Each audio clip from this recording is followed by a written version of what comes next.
మధురం మధురం నీ వాక్యం నా త్రోవకు దీపం నీ వాక్యం. యేసు నామంలో మీకు శుభములు సమృద్ధిగా కలుగునుగాక. మధురం నీ వాక్యం అనే కార్యక్రమానికి స్వాగతం. ఈరోజు మనం పరిశుద్ధాత్మ వరములు అనే అంశాన్ని ధ్యానించుకుందామండి. మధురం మధురం నీ వాక్యం నా త్రోవకు దీపం నీ వాక్యం. ఒక పక్షి రెండు రెక్కలతో ఎలా ఎగురుతుందో అలాగే ఒక విశ్వాసి కూడా మరి పరిశుద్ధాత్మ యొక్క వరములు అలాగే పరిశుద్ధాత్మ ఫలములు ఈ రెండు రెక్కలతో ఆత్మలో ఎదుగుతూ ఉంటాడనమాట. పైకి పైకి కొండ ఎక్కినట్లుగా అతని ఆత్మీయ జీవితం ఉంటుంది. మరి పరిశుద్ధాత్మ వరాలని గురించి పౌలు 1 కొరింథీ 12వ అధ్యాయంలో వివరిస్తాడండి. అలాగే ఆత్మ ఫలములను గురించి గలతీయులకు రాసిన లేఖ 5వ అధ్యాయంలో 22-23 వచనాల్లో వివరిస్తారు. ఆత్మ వరములు 9, ఆత్మ ఫలములు కూడా 9. ఈరోజైతే మనం ఆత్మ వరాలని గురించి ధ్యానించుకుందాము. 1 కొరింథీ 12వ అధ్యాయంలో మరి 8-10 వరకు అండి. ముఖ్యంగా 9 వరాల గురించి చెప్తాడనమాట. బిగినింగ్ ఎట్లా రాస్తాడంటే ఆయన మీరందరూ కూడా పరిశుద్ధ ఆత్మ వరాలని గురించి తెలుసుకోవాలనని నా కోరిక. ఇంగ్లీష్లో ఎలా ఉంటుందంటే I don't want you to be the ignorant of the gifts of the Holy Spirit. మీరు పరిశుద్ధ ఆత్మ వరములను గురించి అజ్ఞానంలో ఉండాలని నేను కోరుకోవట్లేదు, అజ్ఞానంలో ఉండకూడదు అని చెప్తున్నాడు. అంటే పౌలు కాదండి, దేవుడు చెప్తున్నారనమాట. మీరు ఈ వరాల గురించి తప్పకుండా తెలుసుకోవాలి. అంటే ఈ వరాలు ఈ ఫలాలు పనిచేయాలంటే పరిశుద్ధాత్మని పౌరంతో కూడా పోలుస్తారు కదండి. పరిశుద్ధాత్మ మనలోనికి రావాలి. Is the giver of the gifts అన్నమాట. ఆయనలో మనలోనికి వస్తే 9 వరాలు 9 ఫలాలు మనలో పనిచేస్తూ ఉంటాయన్నమాట. అందుకే ఈ ఆత్మని పొందుకోవడానికి మనం చాలా దాహం కొనాలండి. దాహం కొన్న వాళ్ళంతా నా యొద్దకు రండి, నేను మీ దాహాన్ని తీరుస్తాను అని చెప్తారు. యోహాను సువార్త మనం చదివితే యేసుప్రభు అనేక చోట్ల తాను పంపబో పరిశుద్ధ ఆత్మని గురించి చెప్తారండి. నన్ను విశ్వసించు వాని అంతరంగం నుండి జీవజల నదులు ప్రవహిస్తాయి. యోహాన్ 7:37-38. 37లో దాహం కొన్నవాళ్ళు నా దగ్గరికి రండి, అప్పుడు నేను మీకు మీ దాహం తీరుస్తాను. ఏం దాహం అంటే పరిశుద్ధాత్మ. ఒక వ్యక్తి దాహం అయితేనే కదండి నీళ్లు తాగుతాడు, ఆకలేస్తే అన్నం తింటాడు. అలాగే ఆత్మ సంబంధమైన దాహము ఆత్మ సంబంధమైన ఆకలి రెండు మనకెయ్యాలి. ఆత్మ సంబంధమైన ఆకలిస్తే ఈ వాక్యంతో పోషిస్తారు పరిశుద్ధాత్మ. దాహం వేస్తే పరిశుద్ధాత్మ మనకి ఆయన మన లోపలికి వచ్చి మనకి ఆత్మ ఫలాలు వరాలు రెండింటితో నింపుతాడనమాట. ఫలము అంటే ప్రేమ, పరిశుద్ధాత్మ అంటే దేవుని యొక్క ప్రేమతో మనల్ని నింపుతాడనమాట. ఆ ప్రేమనే మనకి బలాన్ని ఇస్తుందండి, శక్తి. ఒక మనిషి శక్తి ఏంటంటే ప్రేమ కలిగి ఉండాలన్నమాట. ఆ నీళ్ళు ఉన్నప్పుడు చేపలు ఎట్లా అవి ఈదుతూ జీవంతో ఉంటాయో అలాగే మన హృదయం నిండా ప్రేమ ఉందనుకోండి, ఆ ప్రేమలో చేపలు అనే వరాలు అవి అలా ఈదుతూ ఎక్కడ అవసరం ఉంటే అక్కడ ప్రజలకు ఒక ఆశీర్వాదకరంగా ఆ వ్యక్తి ఉంటారనమాట. పరిశుద్ధాత్మ వరాలు ఫలాలు పనిచేసినప్పుడు పాత నిబంధనలు ఎలీషా ప్రవక్త 2వ రాజుల గ్రంథంలో మనం చూస్తామండి. ఏలియా అభిషేకాన్ని 2 అంతలుగా పొందుతాడు. అప్పటి నుంచి ఆయన అందరికీ కూడా ఒక ఆశీర్వాదకరంగా ఉంటారు. యేసు ప్రభుకి ముంగుర్తుగా ఉంటారనమాట. ఆయన అభిషేకాన్ని పొందిన తర్వాత ఎరికో పట్టణానికి వచ్చినప్పుడు అక్కడ ఎరికో పట్టణ ప్రజలు అంటారు, ఈ పట్టణం చాలా సుందరమైందయ్యా, కానీ నీళ్ళు మంచివి కాదు, ఈ నీళ్లు తాగితే స్త్రీలకి గర్భస్రావం అబార్షన్స్ అవుతున్నాయి అని చెప్తే అప్పుడు కొత్త పిడతలో మీరు ఉప్పు వేసుకొని తీసుకొని రండి, అని చెప్తే వాళ్ళు తీసుకొస్తారు. ఈ నీళ్ళు ఎక్కడి నుంచి వస్తున్నాయి అంటే స్ప్రింగ్, ఆ ఊట ఎక్కడో చూపించండి అంటే వాళ్ళు చూపిస్తారు.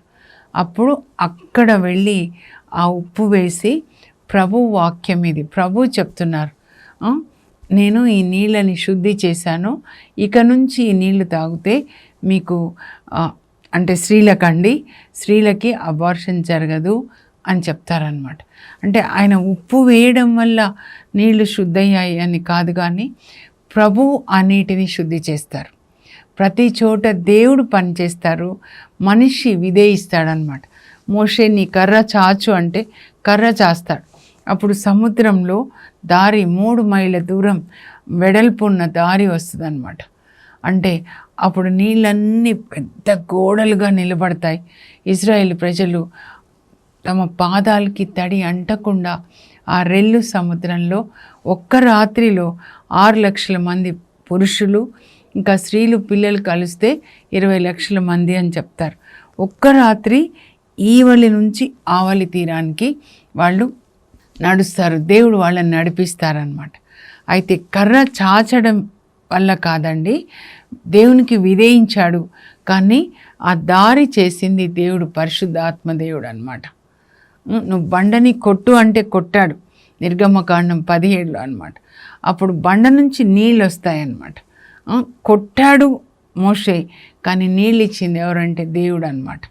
దేవుడు మన ద్వారా అద్భుతాలు చేస్తూ ఉంటారు. అందుకే ఇది పరిశుద్ధాత్మ దేవుని యొక్క కార్యములు అన్నమాట. ఈ గ్రంథం ఆదివారం రోజు మనం పెంతెకోస్తు పండుగ కొనియాడుతున్నాం. యాక్చువల్గా ఒకరోజు కాదండి, ఎప్పుడైతే 2000 సంవత్సరాల క్రితం మొదటిసారిగా పరిశుద్ధాత్మ భూమి మీదకి వచ్చారో పెంతెకోస్తు దినాన వాళ్ళు బలంగా వీచే గాలిలాగా, అలాగే అగ్ని నాలుకలు వాళ్ళ లోపలికి పరిశుద్ధాత్మ వెళ్ళిపోయారు. అప్పటి నుంచి ఇంకా ఇప్పటి వరకు యేసు ప్రభు 2వ రాకడ వరకు పరిశుద్ధాత్మ కుమ్మరింపు జరుగుతూనే ఉంటుందన్నమాట. మనలో దేవుని యొక్క వాక్యం మన లోపలికి వెళ్తూ ఉంటుంది. మనం చదువుతుంటే, వింటుంటే, దాన్ని మీరు పాటించడం మొదలు పెట్టారనుకోండి, మనలోనికి పరిశుద్ధాత్మ వచ్చి ఇంకా బలాన్ని ఇచ్చి వాక్యం చదివి దాన్ని పాటించడానికి, ప్రకటించడానికి, ఆ తర్వాత వాక్యం ప్రకటించేటప్పుడు దేవుని రాజ్యాన్ని స్థాపించాలి, మరి సాతాను రాజ్యాన్ని కూలద్రోయాలన్నమాట. కనుక ఆత్మ ఫలములు దేనికి అంటే ప్రేమ, ఆనందం, మంచితనం, ఓర్పు, సహనం. సంఘం అంతా ప్రేమ కలిగి ఒకరినొకరు ఓర్చుకుంటూ ఒకరికొకరు సాయం చేసుకుంటూ జీవించాలన్నమాట. ప్రేమ. మరి ఆత్మ వరములు ఎందుకు అనంటే అనారోగ్యంగా ఉన్న వాళ్ళని స్వస్థపరచాలి. దయ్యపు శక్తుల వల్ల కొన్ని రోగాలు వస్తాయి. ఆ తర్వాత మంత్రశక్తుల్ని బంధించాలి. ఆ తర్వాత మనకి యుద్ధం అన్నమాట. సాతానుతో యుద్ధం అండి. సువార్త బోధించడం అంటే బోధించే వాళ్ళకే తెలుస్తుంది. సాతానుతో, అంధకార శక్తులతో యుద్ధం చేయడం అన్నమాట.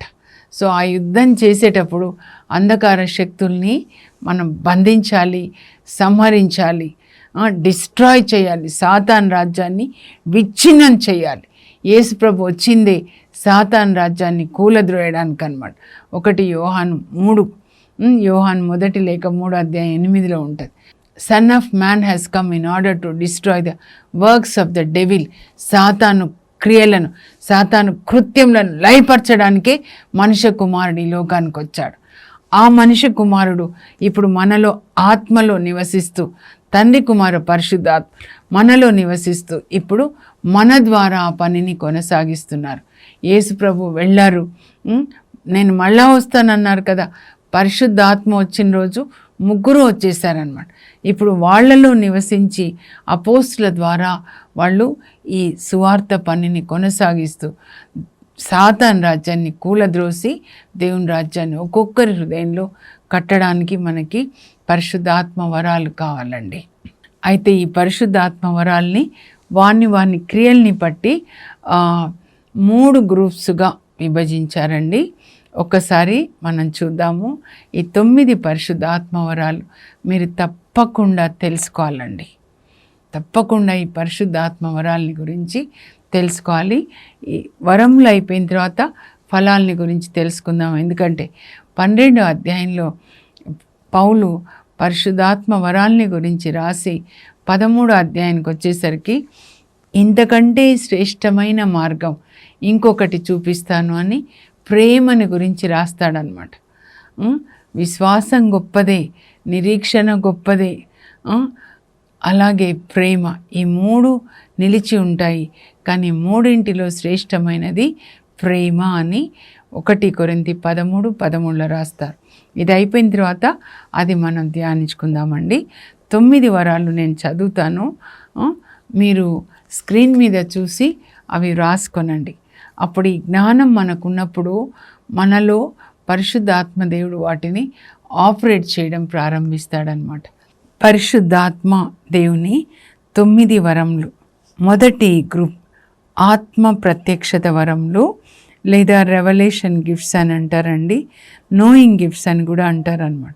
అంటే దేవుడు బయలుపరుస్తాడనమాట. మొదటిది వివేకవరము, గిఫ్ట్ ఆఫ్ విజ్డమ్.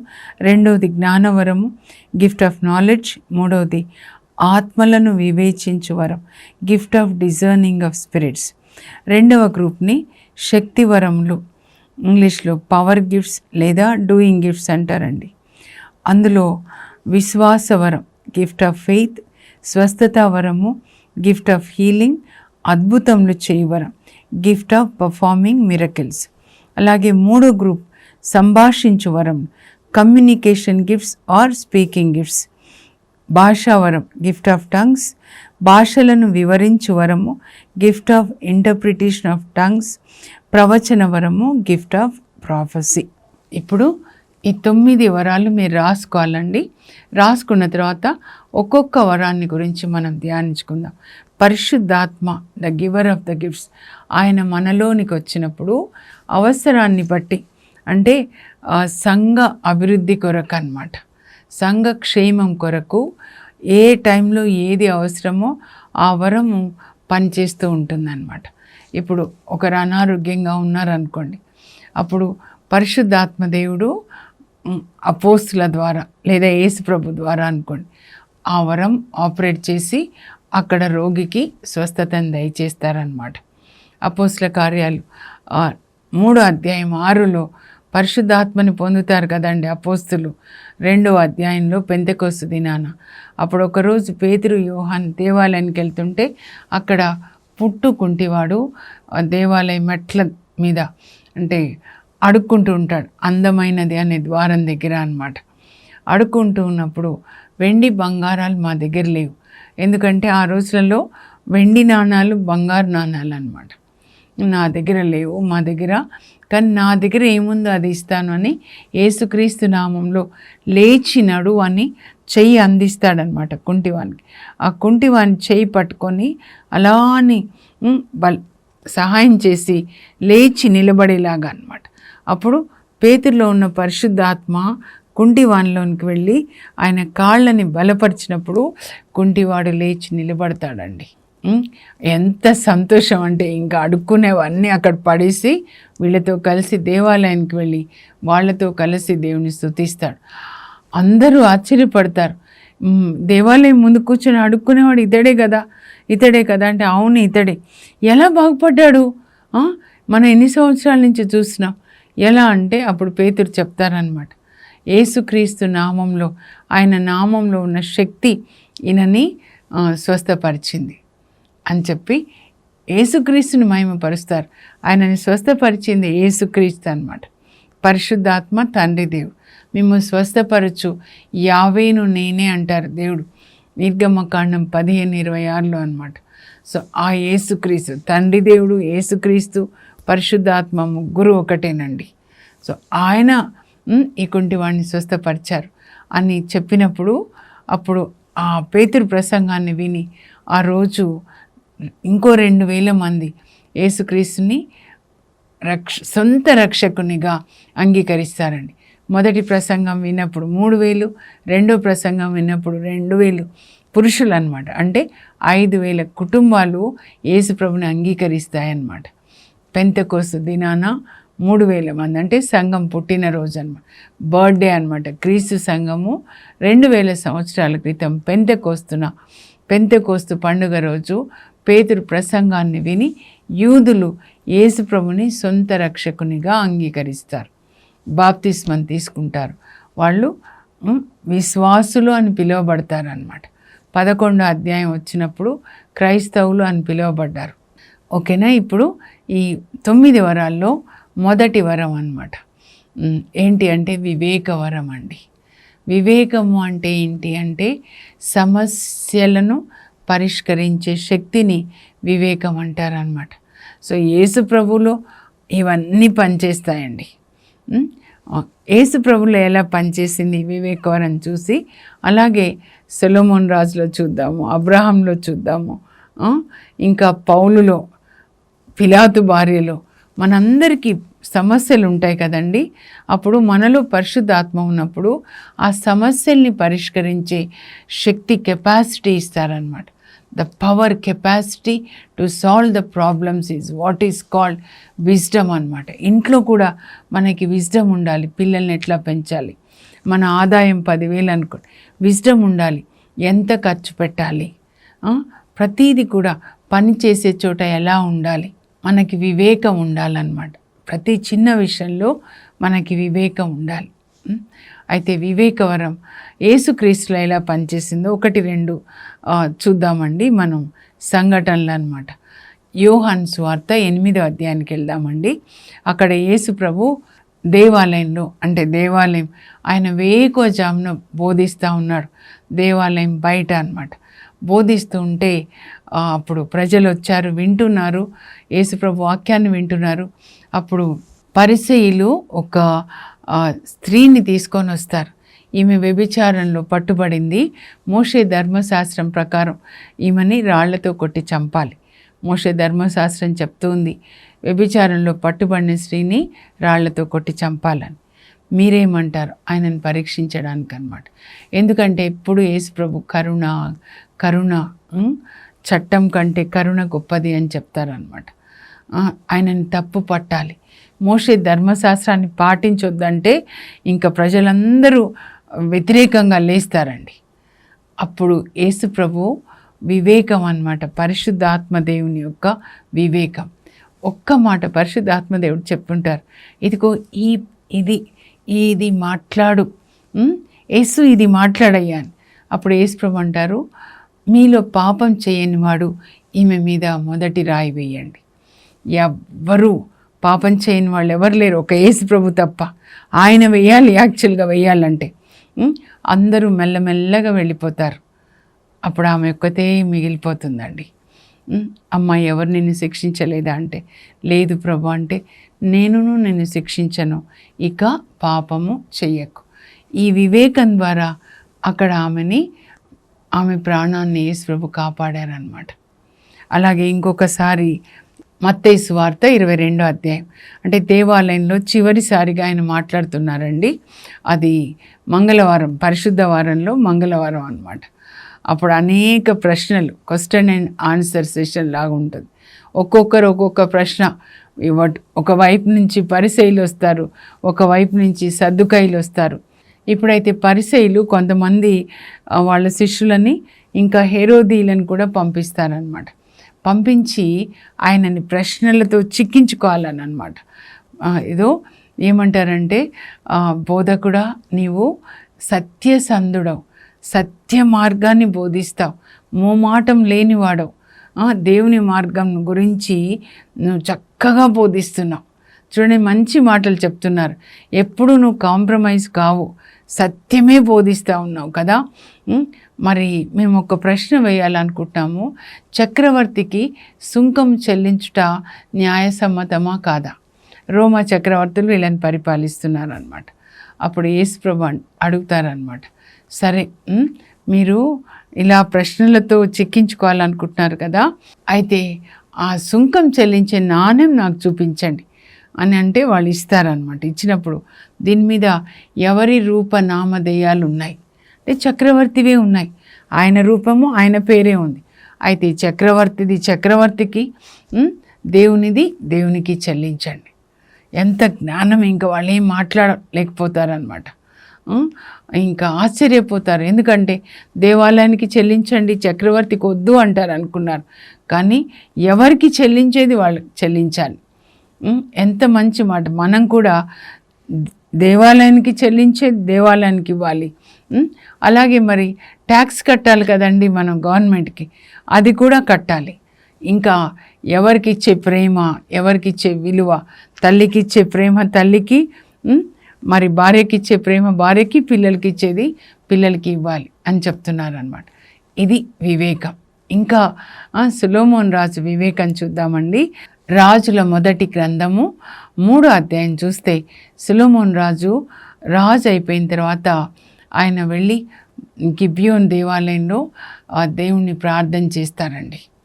నాకు ఈ చిన్న వయసులో నేను రాజు అయ్యాను, ఇంత పెద్ద దేశాన్ని పరిపాలించాలి, కావలసిన జ్ఞానం నాకు దయచేయండి అని ప్రార్థన చేసిన తర్వాత ఆయన నిద్రపోతున్నప్పుడు కలలో దేవుడు మాట్లాడతారు, నీ ప్రార్థన నాకు చాలా ఇష్టం అనిపిస్తుంది అయ్యా, ప్రీతిని కల్పించింది, నాకు దీర్ఘాయుష్ని ఇవ్వు, లేకపోతే ఐశ్వర్యం ఇవ్వు, నా శత్రువులను నాశనం చేయి అని నువ్వు అడగలేదు, కానీ ప్రజల కొరకు, ప్రజల మేలు కోరి పరిపాలించడానికి నాకు వివేకం ఇవ్వు అని అడిగావు. కాబట్టి నేను నీకు వివేకంతో పాటు ఏ రాజుకి ఇవ్వని ఐశ్వర్యాన్ని ఇస్తాను, అలాగే నువ్వు నా ఆజ్ఞలు పాటిస్తే దీర్ఘాయుని కూడా ఇస్తాను, వివేకాన్ని ఇస్తాను, ఏ రాజుకి ఇవ్వని ఐశ్వర్యాన్ని ఇస్తాను, నీకు ముందు కానీ నీ తర్వాత కానీ, అలాగే నువ్వు నా ఆజ్ఞలు పాటిస్తే దీర్ఘాయుని కూడా ఇస్తాను అని చెప్పి దేవుడు చెప్పిన తర్వాత ఆయనకి దేవుడు ఎంత జ్ఞానం ఇచ్చారంటే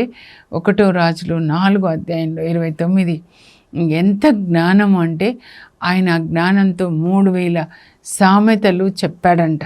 సామెతల గ్రంథంలో కొన్ని ఉంటాయి, 1005 కీర్తనలు. ఆ తర్వాత ఆయన he can talk about the plants, animals, stars, దేని గురించి అయినా కూడా ఆయన మాట్లాడగలడంట, అంత జ్ఞానం. బైబిల్ గ్రంథంలోనే ఆయన రాసిన 4 గ్రంథాలు ఉంటాయి కదండి. సామెతల గ్రంథం ఉంటుంది, పరమ గీతాలు, అబ్బో ఆయన స్త్రీల పట్ల ఎంత ప్రేమను చూపించాడో. శూన్యంలో ఒక గొర్రెలు కాచుకునే అమ్మాయిని ప్రేమిస్తాడనమాట. సో వాళ్ళిద్దరి మధ్య ప్రేమ. ఆ తర్వాత సొలొమోను జ్ఞాన గ్రంథం చాలా బాగుంటుందండి. ఉపదేశకుడు వృద్ధాప్యంలో రాస్తాడు, అది తను చేసిన తన పనులని గురించి చింతిస్తూ ఇలా ఉండకూడదు, నాలాగా మీరు ఉండకూడదని అందరి కొరకు రాస్తాడనమాట. శరీరం కోరినవన్నీ వాంఛించినవన్నీ కూడా కోరికలన్నీ తీర్చుకుంటే చివరికి భగవంతుడు మనకి తీర్పు తీరుస్తాడు అని చెప్పి చివరిలో రాస్తాడనమాట. ఏంటంటే నరుని ప్రధాన ధర్మం ఇది 12వ అధ్యాయం 13, 14 ఉపదేశకుడు ప్రసంగి అండి. నరుని ప్రధాన ధర్మం ఇదియే, మీరు దేవునికి భయపడి ఆయన ఆజ్ఞల్ని పాటించండి. నరుడు చేసిన పనులు మంచివి కావచ్చు, చెడ్డవి కావచ్చు, రహస్యమైనవి కావచ్చు, కానీ భగవంతుడు వానికన్నిటికీ తీర్పు తీరుస్తాడు. తీర్పు దినం ఒకటి మనకుందండి. యేసుప్రభు ఇప్పుడు వచ్చిన తర్వాత 1000 ఏళ్ల పాలన తర్వాత ఆయన ఎదుట అందరూ నిలవబడాలి, అప్పుడు అందరికీ తీర్పు తీరుస్తాడు. దానికంటే ముందు ఇప్పుడే మనం ఈ శరీరంలోంచి బయటికి వస్తే దేవుని ఎదుట ముందు మనకి తీర్పు ఉంటుంది అన్నమాట. అది నేర్చుకోమని చెప్తాడనమాట సొలొమోన్ రాజు. ఇంకా ఇప్పుడు రాజుల మొదటి గ్రంథం 3వ అధ్యాయంలో ఆయన ఇలా ప్రార్థన చేస్తాడు కదా, దేవుడు ఆయనకి కలలో చెప్పి నేను నీకు 3 వరాలు ఇస్తానని చెప్తారనమాట. అలాగే ఇస్తారండి, వాగ్దానములను నెరవేర్చు దేవుడు అనమాట ఆయన. సో ఆయన రాజుగా దావీదు తర్వాత తండ్రి సింహాసనంలో ఈయన కూర్చుంటాడు కొలువులో. అప్పుడు ప్రజలందరూ వస్తారనమాట.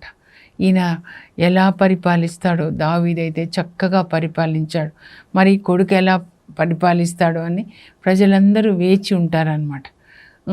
అప్పుడు ఆ కొలువులోనికి 2 స్త్రీలండి వస్తారు, 2 వేశ్యలు అనమాట. ఒక బాబుని తీసుకొని వస్తారు, మా సమస్యని పరిష్కరించండి అని.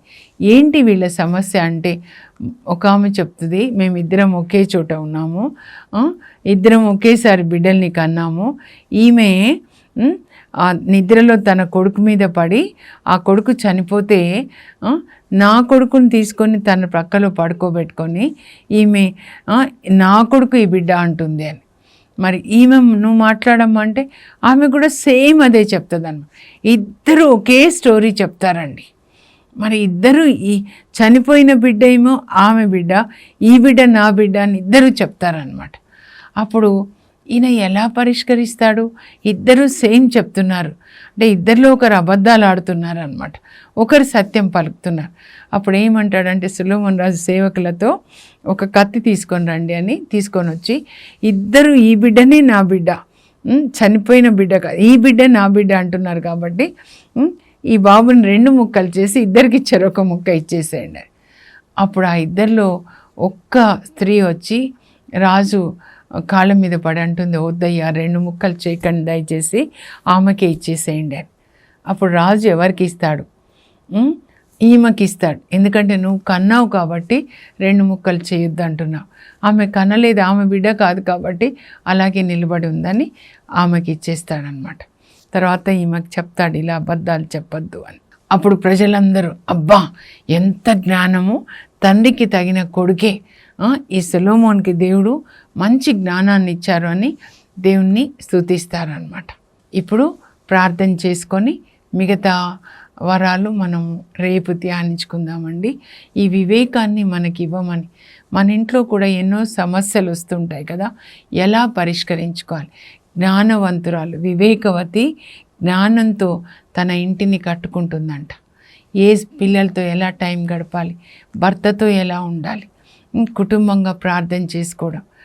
స్త్రీనే కాదు, పురుషుడు కూడా ఒక భర్తగా ఎలా ఉండాలి, తండ్రిగా ఎలా ఉండాలి, ఒక కుమారునిలాగా ఎలా ఉండాలి, ఇవంతా ప్రతి విషయంలో మనకి వివేకం కావాలండి.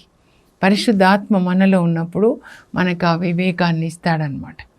పరలోకపు మా తండ్రి, నీ పరిశుద్ధ నామం నాకు స్తోత్రం కలుగును గాక.